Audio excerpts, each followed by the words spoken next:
I was watching TV in the family room. My son-in-law walked in and switched it off. "Go to your room, old woman. This living room is mine now." My daughter dropped her gaze. I stood up, took my keys, and left without saying a word. The next day, a man in a crisp suit appeared at the front door. He rang the bell. "Welcome to my channel. I share new life stories here every day, and I'd really appreciate it if you hit subscribe and liked my video. Now let's jump back into my story. I'm sure you'll love it if you keep listening till the end." That evening, the remote control clicked, and silence hit the family room like a gunshot. I was sitting in my green velvet armchair, which I had bought with the first Social Security check I got after my husband passed away 15 years ago. Fresh coffee cooled on the end table, and the kitchen smelled of peach cobbler. The television softly murmured the news, and this was my quiet time, when the joints eased and I could simply live, serving no one. The front door slammed, as if a storm had broken into the house. I didn't look. I knew exactly who it was. Derek walked in like he owned the place. Behind him, my daughter Lena carried shopping bags. Her shoulders were slumped, her eyes on the floor, as if apologizing for taking up space. I didn't move. Derek stood right in front of the screen, blocking my view. He snorted, as he always did when he saw me doing nothing. He picked up the remote and pressed the red button. The screen went dark. "To your room, old woman!" he yelled. "I've got the game on. The family room is mine now." The silence became thick. I could hear his short, arrogant breathing, as if his shouting had purchased him a right. Very slowly, I shifted my gaze to Lena. She stood in the kitchen doorway, her knuckles white on the handles of the shopping bags. Our eyes met. I waited for one thing, the simplest thing, for her to say, "Don't you dare talk to my mother like that. This is her house." Lena lowered her head and started adjusting a bag, as if something had shifted inside. That gesture struck harder than any scream. Derek's shout, noise, my daughter's silence, betrayal. A cold clarity washed over me. Not anger, not shame, just a clear, icy sobriety. 35 years at the county recorder's office teaches you one thing. Words don't matter. Documents always do. I rose. My knees clicked dryly. In that silence, the sound was like a formal seal. Derek was already sprawling on my couch, unbuttoning the top of his shirt and grabbing a can of soda without even looking at me. In his world, I had long been just part of the furniture. I walked past him and turned into my room, not to lock myself in or weep, as they probably expected. I opened the bottom drawer of my dresser, pulled out a stiff leather pouch for bank business, and from the bottom, a set of keys and a blue elastic-banded folder.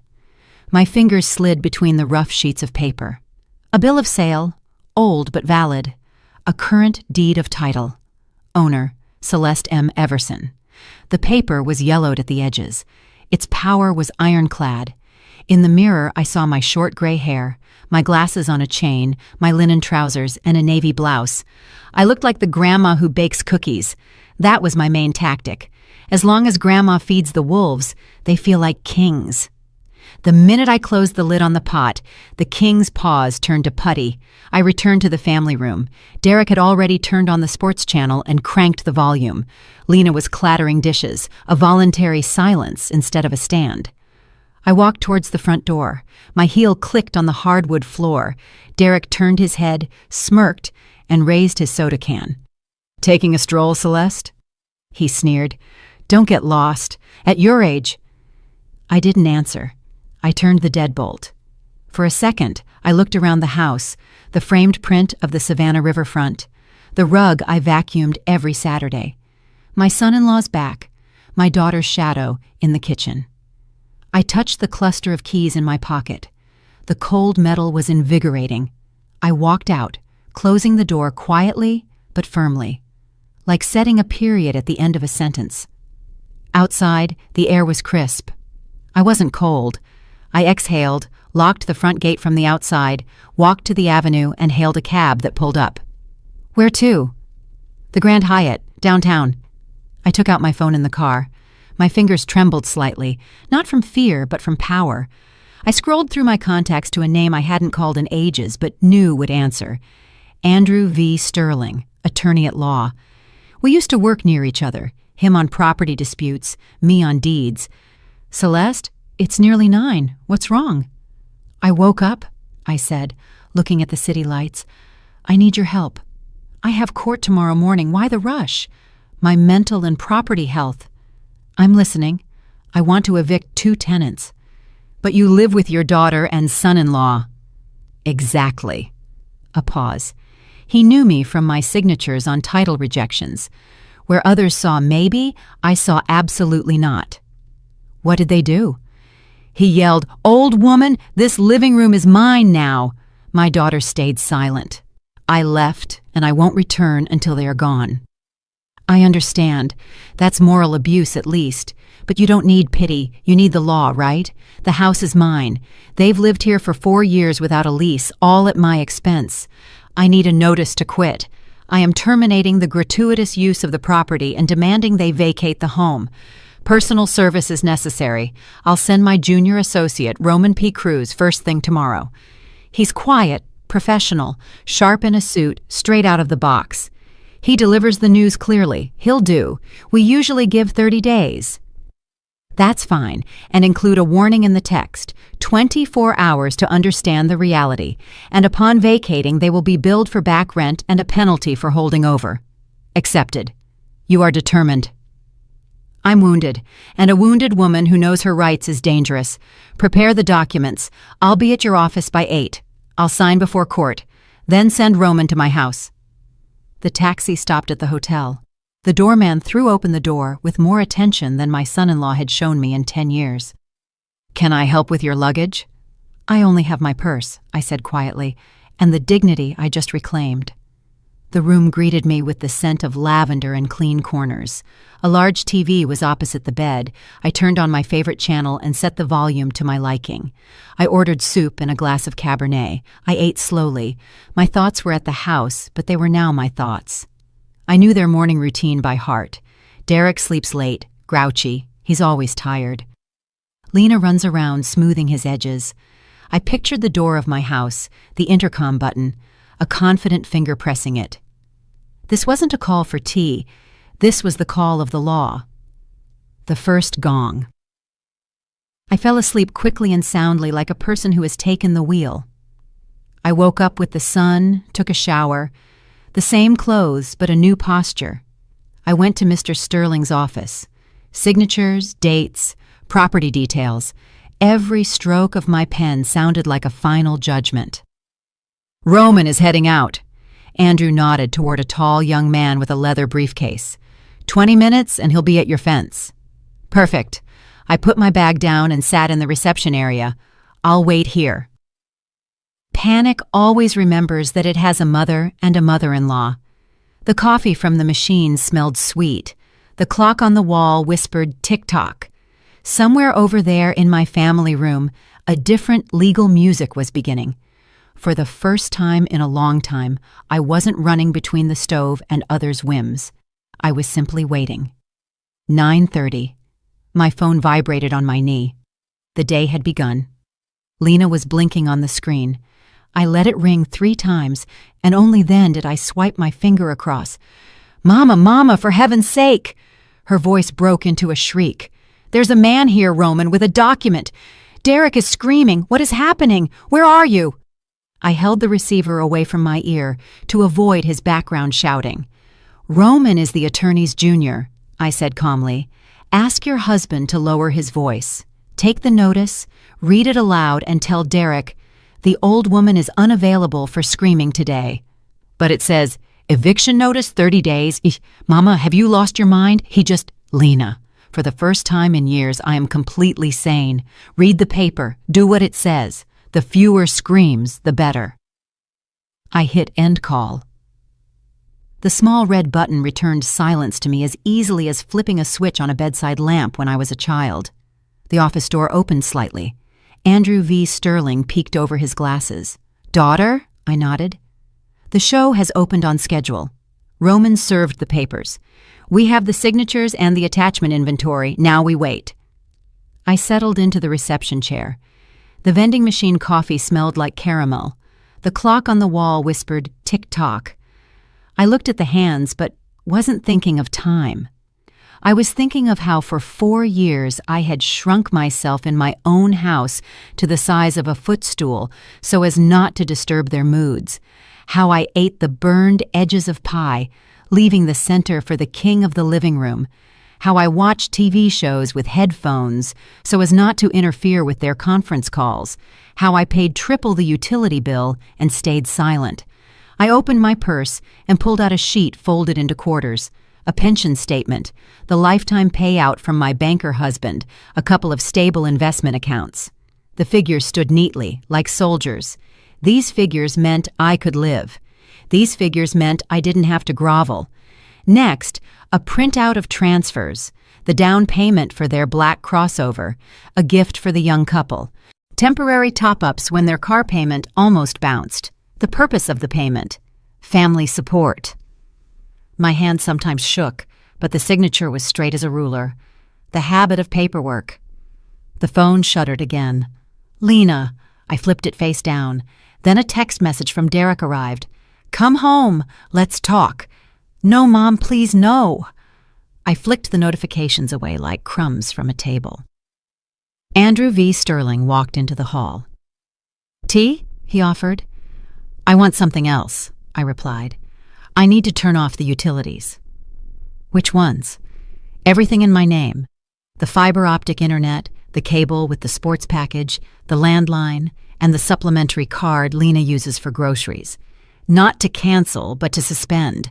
I can reactivate them when the house is mine alone again. He smirked. That will be felt. Yesterday was painful, I said. Today is merely felt. They are different things. I took a small notebook from my purse. On a clean page appeared a simple plan. Step 1, legal, completed, paper served, deadlines and consequences outlined.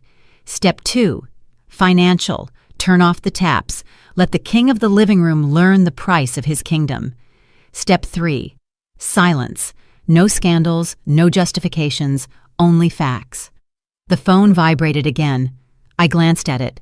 Lena was typing long, frantic messages. He's furious. We've been shamed. People were watching. Where are you? Let's talk. I put the phone down and said nothing. Today, my nothing was the answer. Is there a decent clothing store nearby? I asked, putting the notebook away. The Gallery Mall is 2 blocks away, Andrew V. Sterling said. What are you planning? I am dressed like a grandma, I said, meeting his eyes, and I am going to set boundaries. I need a uniform. You are dangerous when you are calm. Now he said it without smiling. I'm just returning to myself, I replied, taking my purse and heading for the door. Outside it was bright and dry. I walked quickly, not looking back. The windows reflected me, stiffer, with a straighter back. My mind was clear and steady, where to go, what to say, whom to call. No pity, no revenge, only order. At the mall entrance, I paused for a second, ran my fingers over the strap of my purse and exhaled. First, the uniform. Then, tap after tap. The Gallery Mall was 2 blocks away.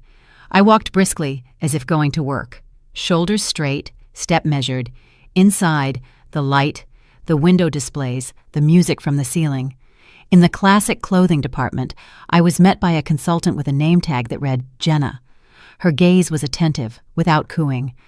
I need a uniform, I said. Calm, businesslike. Today, I am setting boundaries. Jenna nodded and disappeared between the racks. She returned with dark blue straight-leg trousers, a white cotton blouse, and a beige linen blazer. In the fitting room, the fabric settled just right. The trousers sharpened my posture, the blouse was crisp, and the blazer pulled everything together. I put on leather pumps with a low but distinct heel. The tap-tap on the tile was like a metronome. I folded my old clothes into a bag. Give these to the charity box, I said. Let them serve someone else. I sat on a soft ottoman by the fitting room, took out my notebook and phone. First call to the service provider. Good afternoon. I am the contract holder. I request a temporary suspension of services at this address: Internet, cable TV, sports package, and landline number. Reason: repairs. Start today. The operator read the required warning. The signal would be disconnected within 2 hours. Discounted monthly fee confirmed. Second call to the bank. I am the primary account holder. I request you block the supplementary card in Lena Everson's name. Reason: security. Please lower the online limits and keep SMS alerts only on my number. Done, a voice replied. The changes are now in effect. I hung up. My stomach growled, not from hunger, but from the adrenaline slowly dissipating. On the second floor in a quiet restaurant, I ordered a mushroom risotto and a glass of dry white wine. I placed my phone next to me, face down. Spoon, fork, breathe. For the first time in a long time, I wasn't eating stealthily or on the run. 10 minutes later, my palm felt a short vibration. A text message from the bank. Transaction declined, $85. Butcher's shop, prime ribeye. I smiled, a short, unsentimental smile. Almost immediately, another message flashed. The cards aren't working. Call the bank. We are at the register. Derek's number. I calmly dialed the response. It's not a malfunction. It's a freeze. The credit and the trust both expired yesterday, along with your game. I put the phone face down and finished my risotto slowly, tasting every grain. I paid the check with my card. I passed through easily, like walking through the door of my own house. At the exit, I bought a bottle of water, caught a cab, and returned to the Grand Hyatt. The lobby was cool, smelling of cleanliness, the rug springing beneath my feet. In the room, I slipped off my new shoes, placed the keys on the nightstand. The familiar metallic jingle answered with calmness inside me. I turned on the TV to a music channel and slept for an hour. My body took what it needed. I woke to the clear ring of the landline. That sound rarely means nothing. Hello, reception. Good afternoon.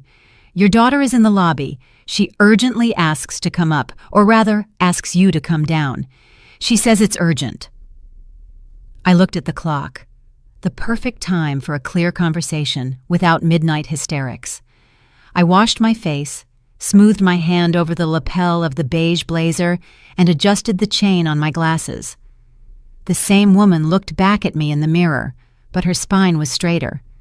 Tell her I'll be right down, I said calmly, and hung up. I took the keys from my purse. Today, they jingled differently, like the bells on a door behind which order has long been waiting. I inhaled deeply, pressed the elevator button, and stepped inside.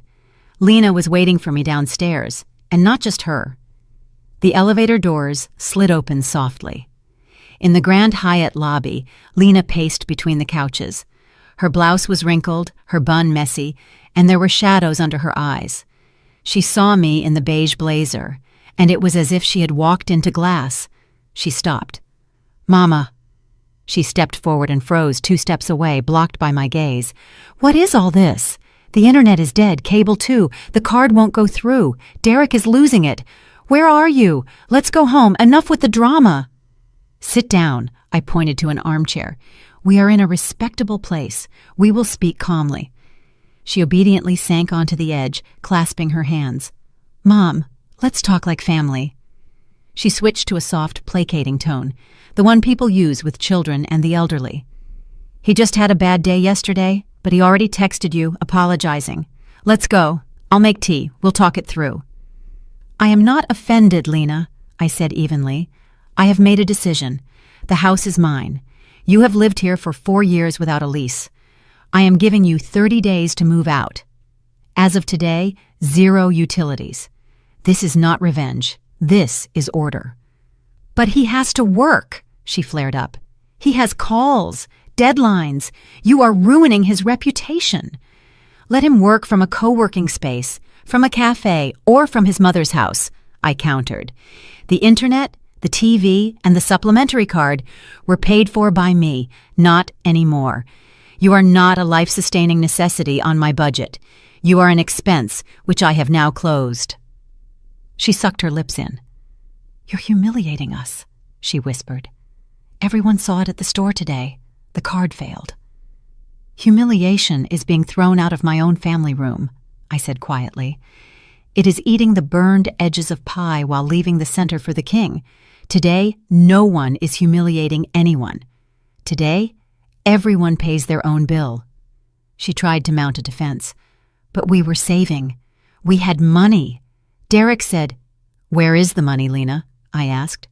"Over 4 years, the savings should be nearly $100,000 just on living expenses and bills. Where is it?" Her gaze drifted sideways. Her shoulders fell. "He said it was tied up in business, investing. He would show me later." "He will show you," I nodded. "Tomorrow at 10 o'clock sharp at Mr. Sterling's office. You are both invited. We will see what your business is." "You called a lawyer against your own family?" She was testing me. "I called the rules," I replied. "Family is respect, not, 'Go to your room, old woman, and the living room is mine.' Tomorrow is about the rules." She sighed, and her voice broke. "If we leave, he's going to file for divorce. He says if he doesn't have your house, he doesn't want to be with me." His words stung, not with pity, but with crystal clarity. I leaned forward, covering her clasped hands with mine. "If your marriage is held together by my square footage and my bank accounts, that's not family, Lena. That's a hostage situation, and you are the hostage." She snatched her hands away as if burned. "You've become cruel, old and cruel." "I have become an adult," I said calmly, "at 68 years old. You are 40. You have a head start. Use it." We were silent. In the lobby, teacups clinked softly. Someone walked by, casting a curious glance and then looking away. "Just turn the internet back on," she tried again. He won't cope, and neither will I." "No internet," I said. "But your voice is fine. Tomorrow we talk at the attorney's office. Today, silence." Lena stood up, adjusted the strap of her purse, searched my face for my former softness, and didn't find it. She backed toward the exit. "I'll be there." She tossed over her shoulder. "Be there at 10 sharp," I nodded. She left quickly. I watched her go, and only then did I feel the tension drain out of me. Not a loss of strength, but a normalization of breath. I took the stairs up. I needed the walk. In the room, I turned on the desk lamp and opened my laptop. A message was blinking in my inbox from Andrew V. Sterling. "Celeste, notice served. Derek's corporate lawyers have confirmed receipt. He's been sending internal emails pressuring you. The director was copied. Reprimand likely. Negotiations tomorrow at 10 o'clock sharp. Both will attend. Sincerely, A. V. Sterling." I closed the lid. Haste is the sister of fear. The king of the living room was already making mistakes. I opened my phone, scrolled through the settings, and turned off the family location app, the same one Derek had installed for my safety years ago. Geolocation access prohibited flashed on the screen. Good. My dot on the map belonged to me again. I took the keys out of my purse and spilled them onto the nightstand. The metal jingled cleanly like a new password. Outside, the lights stretched along the avenue. The air conditioning hummed steadily. I sat on the edge of the bed and felt it. Order inside. Not victory, not euphoria, just order. Tomorrow at 10, the conference room door would open, and 3 people would walk in, him, my daughter, and the law. The conference room was cool. The air conditioning was blowing cold air. I asked to be seated at the head of the table. To my right, Andrew V. Sterling. Neat folders, pen parallel to the edge. On the table, my driver's license, the deed of title, the notice of termination of gratuitous use. My armor today was simple: a beige blazer, a direct gaze, and paper. The door clicked. The paralegal murmured, "They're here." Derek stumbled in first. His usual arrogance was faded. A wrinkled shirt, his tie loose like a noose, dark circles under his eyes. Behind him, Lena clutched her purse to her chest, her eyes glued to the floor. "Please be seated," Andrew V. Sterling said with his baritone like a judge's gavel. I'm not here for a greeting, Derek snapped immediately, pulling out a chair. Enough with the show. We've lived there for 4 years. We have rights. I looked over my glasses. I paused deliberately so his anger would be audible. Rights are exactly why we are here, I said calmly. The house is my sole property. You are using it at the owner's goodwill. I have terminated that. The notice is on the table. The deadline is 30 days. There's something called adverse possession, he shot back. His words tripped over each other. We possessed it openly as owners. Have you even seen the law? I have, I smiled slightly. And I worked with it for 35 years. Adverse possession applies when the owner doesn't live there, doesn't pay, and doesn't object. I live there, I pay, and I object. You are not owners. You are temporary and loud users. Derek's jaw clenched. He turned his eyes to Andrew V. Sterling, seeking support. The notice is proper, the attorney confirmed smoothly. Service was executed. Upon expiration of the deadline, a lawsuit will be filed for eviction and recovery of fair market rent from the date of the notice. This is illegal, Derek raised his voice. She cut off our internet, our funds, emotional distress. I'm suing. Internet is not a life-sustaining utility, Andrew V. Sterling said, unblinking. If you want it, connect it yourself and pay for it. Lena, tell her. He jabbed his finger at my daughter. She's destroying our family. Lena blinked. Her lips trembled, and then there was silence again. I slid a folder toward her. Let the paper speak, I said. Derek, for 4 years you were supposedly saving for a condo. Nearly $100,000 in savings just on living expenses and bills. Where is the money? In business, he tried to smirk. Investing, futures, leverage. You old folks wouldn't understand. I like specifics. I pulled a stack of papers from an envelope, 3 loan default notices, and here, the broker's statement, margin call, balance below 0. Derek lunged for the paper, but Andrew V. Sterling's hand landed first. Put it down. Let your wife read it. Lena took the sheets. Her fingers shook. Her eyes darted over the figures and lines. I saw the moment of realization. Her shoulders slumped. Her mouth dropped open. One heavy tear. Not of pity, but of cold awareness. 0, even a deficit, she whispered. Yes, I said, softer but firm.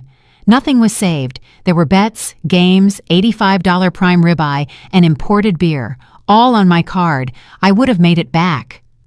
Derek flared up. The market is turning around. I just needed one more infusion. And that's why you needed my living room? I raised an eyebrow. To lose louder and to send me to my room in the process? He clenched his fists. The anger in his eyes was undercut by fear. I'm your son-in-law, he forced out. Family is supposed to help. Family is respect and boundaries, I said. You offered neither, and you will receive neither. I stood up. That movement was enough to make everyone straighten. Terms, I stated, clipping my words. 30 days to move out. The internet, cable, and supplementary cards will not be returned. If I hear screaming when I visit to collect my winter clothes, I will immediately call the police and file a report for threats. We'll see how job recruiters feel about that, on top of your corporate reprimand. Derek slumped in his chair, as if his internal bolts had been unscrewed. Lena covered her face with her hands. The whir of the air conditioning became audible.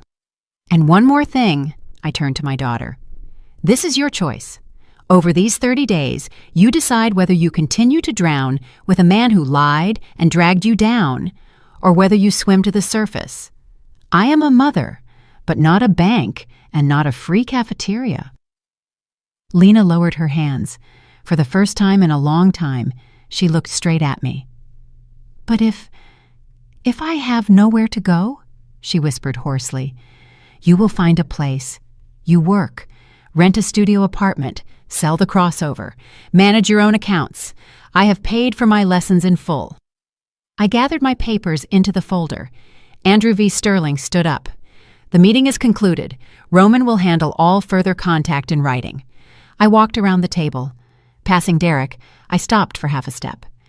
You can press the remote control of your own life as much as you like, but it doesn't work on my house anymore. In the hallway, the light seemed warmer, the air cleaner. I walked to the elevator and heard the scraping of a chair behind the door. Lena's choked whisper. Derek's short curse. The elevator chimed. The doors closed. My phone vibrated in my purse. Lena. I didn't answer immediately. I took 3 deep breaths and only then pressed accept. I held the phone in my palm, 3 breaths, and then I answered. Mama. Lena's voice was low, like after a cold. I didn't get in his car. Where are you? Downstairs in the parking lot. He's screaming in the car, hitting the steering wheel. I walked away. He told me to get in, but I couldn't. Good, I said calmly. Walk. Breathe. Don't rush back to where screams are waiting. She was silent. I could hear the roar of traffic fade in the background. He says you broke the family. Unplugged internet doesn't break a family, Lena. Lies and screaming do. Silence again. Thank you, Mama. Barely audible. It hurts, but I can see. Seeing is the first step, I said. Tomorrow at 10 at Sterling's office. Can you make it? I can. We breathed into the phone for another second, and I hung up. The street smelled of hot asphalt. I left the office, raised my face to the sun, and hailed a cab. Where are we going? To a nice restaurant, I replied. I'm having a celebration today, without toasts. By the window with a view of the riverfront, I ordered clam chowder, a salad, and a glass of dry white wine. I placed my phone face down. My teaspoon clinked lightly against the glass. Sunbeams danced on the tablecloth. I ate slowly, like a person who is her own mistress again. My phone briefly vibrated. Messages from the bank. Transfers to protected account complete. Supplementary cards closed.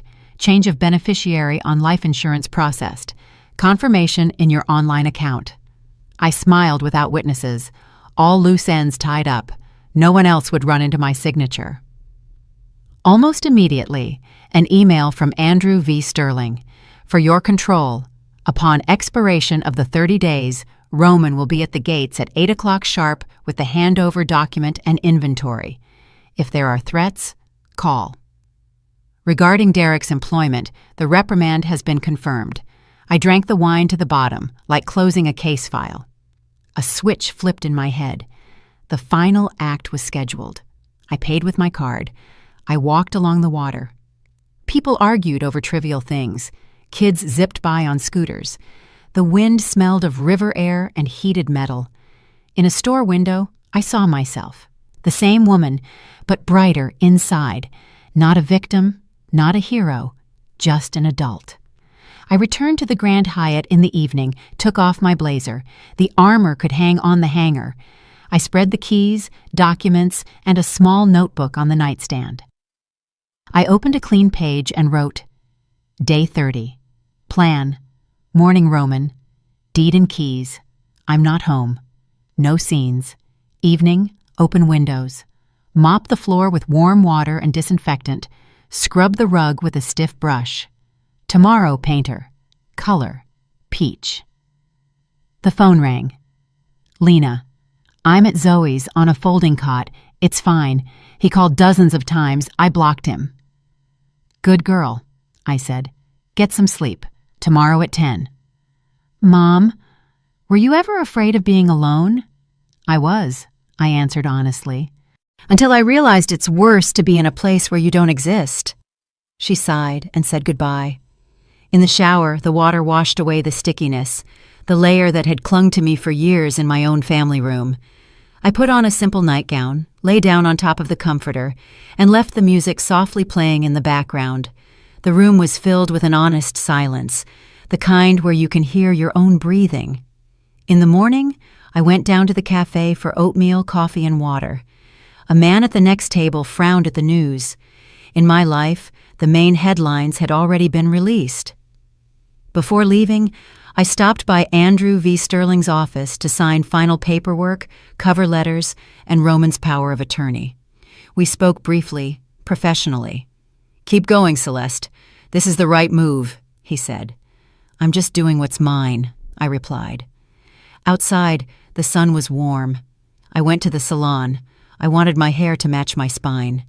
The stylist quickly trimmed the tired ends. The gray gleamed like pure silver. In the mirror, the same face, but the gaze was no longer waiting for someone else's decision. It was the gaze of a person with the keys in her own pocket. At an intersection, I stood at a red light and smiled. It was so simple when the rules were followed, on the road and at home. My phone beeped briefly. Roman, confirmed. Day 30, 8 o'clock sharp. We'll be at the gates. We will verify the locks and complete the inventory. I put the phone in my purse. The clasp clicked dryly, like a seal. In the evening, I returned to the Grand Hyatt, turned off the light, and slightly opened the window, to let in the city noise exactly as much as I wanted. The keys lay on the nightstand. I picked them up. The metal was warm. The next day, day 0. He would enter my house, not with a shout, but with the screech of a moving truck's tires. On the 30th day, I woke without an alarm. The light in the window was even, like a sheet of paper before a signature. I had breakfast, placed my phone face down, and drove out of the city to a spa. I would not be home today. Roman called. I'm at the gates. The moving truck has arrived. They're starting. Proceed by the inventory, I said. I'm available by phone. Next was water, steam, and herbal tea. I stared at the ceiling and thought of only one thing. Tonight, I will open the windows and wash the floor. That's all. At 11, my phone briefly vibrated. Derek made noise, but he signed. Keys handed over, inventory completed, a couple of holes in the walls from mounts, furniture marks, locks intact. 12:30, they are gone. I put the phone back. No anger, no joy, just a fact. The end. At 2, I stopped at a hardware store. Gloves, a mop, rags, floor cleaner. On the way, I called a painter recommended by Andrew V. Sterling. Can you start tomorrow by 9? The family room and the hallway. Color, peach. We can, a man's voice replied. We'll be done in 1 day. At the gates, the key turned easily, as if the house itself had exhaled. I walked in and stopped. The family room was empty. Footprints from the couch legs on the floor. Ugly holes in the wall. The air was heavy and stale. I threw open all the windows. A draft swept from the kitchen to the garden, stirred the curtains, and carried out the remnants of someone else's life. I put on the gloves. First, the shelves and baseboards, then the corners where dust had accumulated for later. I gathered the old magazines no one read into a garbage bag. I wiped the framed print of the Savannah riverfront and hung the painting lower, as was comfortable for me, not as was trendy. The floor got warm water twice, the rug a stiff brush. The house came back to life with every movement. By evening, I put the kettle on. The silence was not empty but golden, like fresh wax on the parquet floor. Then a short, polite ring. I knew who it was. Come in, Lena, I said at the threshold. The coffee just brewed. She walked in slowly, looking around. It's beautiful, quiet, warm. It's peach, I nodded. Sit. We sat opposite each other. 2 mugs on the table, a plate of pie. Lena held her mug with both hands, grasping the warmth. I rented a studio apartment, she said, looking at the steam. It's small. The neighbor upstairs likes loud music. The ceiling is low, but it's mine. I pay for it myself. I took on full-time work, and I filed for divorce. The pro bono lawyer is processing the papers. I nodded. A warm, quiet, unsentimental feeling rose inside me. That's the right path, I said. It will hurt. Then it will settle. He says you broke up the family. She smiled faintly. And I realized you just stopped feeding the lie. We were silent. Outside the window, the garden rustled like new sheets. Thank you for saying no, she added, placing her palm over mine. While you were patching the holes, I couldn't hear myself. Hearing yourself is not a luxury, I said. It is order. She inhaled deeply. Mama, can I come over as a guest? No keys, no staying over. Just tea and conversation. That's exactly what you should do, I replied. The door is open for guests. It's temporarily closed for tenants. We hugged briefly, an adult embrace. On the porch, she adjusted the strap of her purse and walked toward the gate. She walked straight, not looking back, like a person who chose her own pace. I returned to the family room. The peach walls glowed softly. The notebook was on the end table. I opened a clean page and wrote, Wednesday, 4 p.m., sharp, tea with the neighbors. Topic, wills, separate accounts, passwords, bring questions, and a notebook. My phone blinked with a message from Zoe. Celeste, Betty is crying. Her son is pressuring her to sign the house over to him. Investment, Mom. I'll buy you a better one later. She's afraid to say no, afraid he'll get mad. Can we come over tomorrow? Come at 4, I typed. Kettle and papers are ready. I signed the bottom of the page and closed the notebook. The house was clean and warm, and this cleanliness finally had a purpose. Tomorrow the doorbell would ring, but it would no longer be a disaster. It would be a beginning.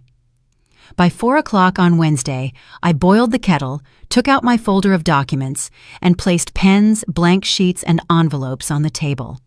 On the folder cover, I wrote in large pencil letters, Wednesday, 4:00 p.m. The house smelled of peach cobbler and fresh paint. The peach walls seemed warmer than usual in the soft sunlight. Not a show, but order. The bell rang briefly. Zoe arrived first, then Olga, and almost immediately they ushered in Betty, hunched over with red eyes. My son is rushing me to sign the house over to him, she said from the doorway. Investment, Mama. I'll buy you a better one later. I'm scared to refuse, afraid he'll be angry. Sit down. I poured the tea. Let's start simply. Gifting the house is forever. You can't take it back. If you want to leave something to someone, write a will. As long as you are alive, the property remains yours. For a last resort, we can discuss a life estate, but that's careful work, no rushing. Zoe nodded. And don't give passwords to anyone, not to the kids, not to the grandkids, for their games. Exactly. I slid a sheet of paper toward Betty. Here is a phrase for you to start the conversation. I am not ready to change the owner of the property. To think about it? Yes. To sign? No. Your son will push. Repeat the phrase word for word. If he starts yelling, leave the room. Close the door. You only sign papers when your head is calm. Olga snickered. Next, you'll be giving her the lawyer's number. I will. I nodded. It's Roman, Andrew V. Sterling's associate. He doesn't yell and he reads the fine print quickly. But it's best not to sign anything on emotion or on weekends when the county office is closed. We sat and wrote down short bullet points. Will instead of a gift deed. Separate accounts. A receipt for every penny borrowed. Prohibition on shared passwords. A power of attorney only limited and with an end date. I showed them where to find the owner's name on their property tax records, and I explained that staying with Mom for a year turns into a lifestyle after 4 years if you don't call things by their names. Betty initially flinched at every word no, but by the end, she straightened up and asked for more tea. Girls, I feel lighter, she said. I'm going home today not to cry, but to talk. We're here every Wednesday, Zoe replied. At 4. Your tea, your questions. They left differently than they had come. Not quieter, but more assured. I washed the cups, wiped the table, and threw open the windows. The garden smelled of wet grass. The house felt light. Lena stopped by at 8. She knocked like a guest. Can I? Come in. Tea's still warm. She took off her jacket, walked over to the peach wall, and ran her hand over the paint. It's beautiful, she said quietly. Warm. A house should be warm. Everything else is extra. We sat down. She held the mug with both hands, taking the warmth. I was at the lawyer's, she said, looking straight ahead. The divorce is progressing. Full-time work is steady. I don't want supplementary cards for milk anymore. I pay myself. But sometimes, can I come over as a guest? No keys, no staying over, just tea and conversation? That's exactly what you should do, I replied. The door is open for guests. For tenants, it's permanently closed. That's not cruelty, it's a rule. She nodded, thought for a moment, then smiled slightly. You know what I miss? Your no. I spent my whole life learning your yes, and now I'm learning your second word." "The no is not about offense," I said. "It's about boundaries, yours, mine, any adult's." We sat in silence. In the kitchen, the clock ticked softly. Outside, the wind sighed, swaying the rowan tree. Lena stood up. "Thank you, Mama," she said, hugging me briefly, like an adult. "If you hadn't turned off the utilities that day, I never would have heard myself." "Hearing yourself is adult life," I replied. "Go on. I have a meeting tomorrow at 4. Don't let me down in front of the neighbors." She smiled and left. Her step was steady, without looking back. In the hall, an unknown number blinked on the nightstand. I could recognize those calls even without a name.